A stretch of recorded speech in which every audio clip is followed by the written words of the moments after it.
seorang pemuda bernama Adit, yang selalu merasa hidupnya biasa-biasa saja.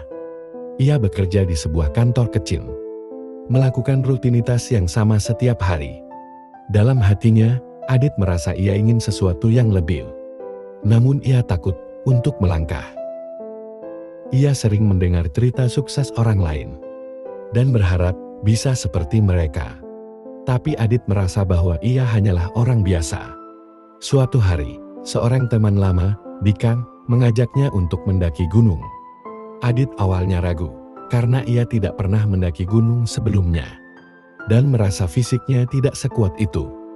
Namun, ia akhirnya setuju. Berharap perjalanan itu bisa membantunya menghilangkan kejenuhannya. Di tengah pendakian, Adit merasa kelelahan luar biasa. Kakinya pegal, nafasnya tersengal, dan ia bahkan sempat berpikir untuk menjara. Namun, Dika terus memberinya semangat, mengingatkan Adit bahwa setiap langkah, walau kecil, tetap mendekatkan mereka ke puncak. Perjalanan itu mengajarkan banyak hal kepada Adit. Ia menyadari bahwa tantangan yang terlihat berat akan terasa lebih ringan jika dihadapi satu langkah demi satu langkah. Begitu juga dalam hidup. Impian besar tidak perlu diwujudkan sekaligus. Cukup dimulai dari langkah pertama dan terus maju. Ketika akhirnya mereka tiba di puncak, Adit merasa bangga pada dirinya sendiri. Pemandangan indah yang terbentang di hadapannya bukan hanya sekadar hadiah dari perjalanan itu, tetapi juga simbol dari keyakinan baru dalam hidupnya. Ia menyadari bahwa batasan sebenarnya hanya ada dalam pikirannya sendiri.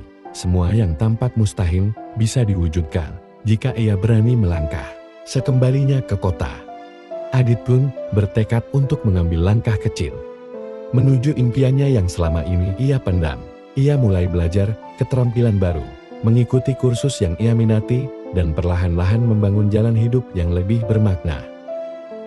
Cerita Adit adalah pengingat bahwa setiap perjalanan dimulai dari satu langkah.